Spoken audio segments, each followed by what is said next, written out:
a mentor is a cheat sheet for you. And here, by a cheat sheet, he saves you time, effort, resources, guidance, everything.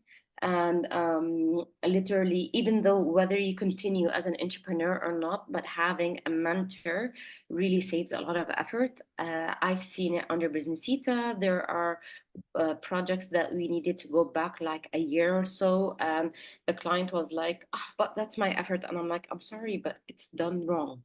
You started it wrong. So what I mean by a cheat sheet is that you need to have two types of mentors. You need to have an industry specific mentor, which focuses you and guides you through the technicality of the industry.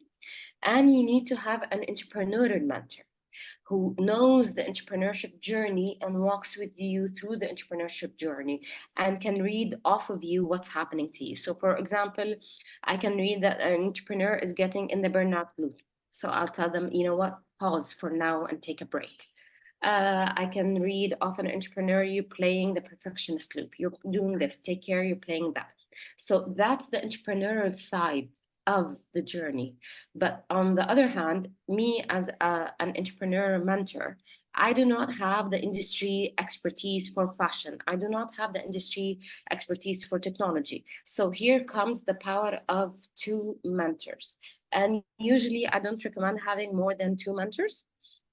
Because if both of them are sophisticated enough and educated enough, they'll pass on you, or they'll be able to bring you the knowledge from a third mentor if it's needed. So for example, if you're working with me as a mentor and you have a legal inquiry, so either I'd connect you to a legal mentor for just this inquiry. I'd call my legal friends and tell them, you know what, I have an inquiry, please take it from here. And or I'd ask them and get back to the answer. And or I would fix a session where I'd have my legal mentor on board and I would lead, because I understand the journey of my entrepreneur, my mentee, and I'm not sure if he's able to communicate to the legal mentor the whole story. So basically, I would grasp it in bullet points, like, you know what, here's the background, here's what he wants to do, here's how he wants to communicate, please tell him how to be done. So because having more than two mentors may cause an adverse effect, that you're having multiple leaders on board and one of them has to fall off. And this being said, I need to recap it with something else, that having two mentors, either the industry expert and or the entrepreneur, what happens, because I got asked this once, what happens if they do not align together? Who do I work with? And here is the tricky answer. We say if you have multiple industry experts, then stick with the entrepreneurial and search the multiple industry experts.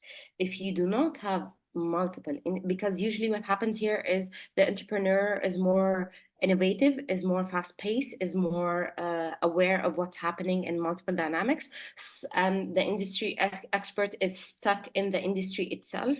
So he will add to you some technicality in the industry, but will not help you to move to the innovative part and keep you on the innovative side of entrepreneurship.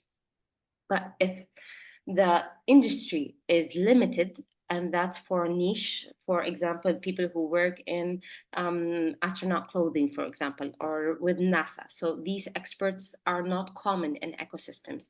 Then here we'd say, okay, you have the industry expert, keep them, and you need to fine tune or align with them the entrepreneurial. And upon aligning the entrepreneurial, you need to have the entrepreneurial to communicate regularly with the industry expert, to because it's their job to stay aligned. It's not your job as a mentee to have them aligned. So if they're mature enough, they're aligned one another. But because the entrepreneurial mentor will not have access to such an expertise, it's your job to make this connection, and then we'll take it from there.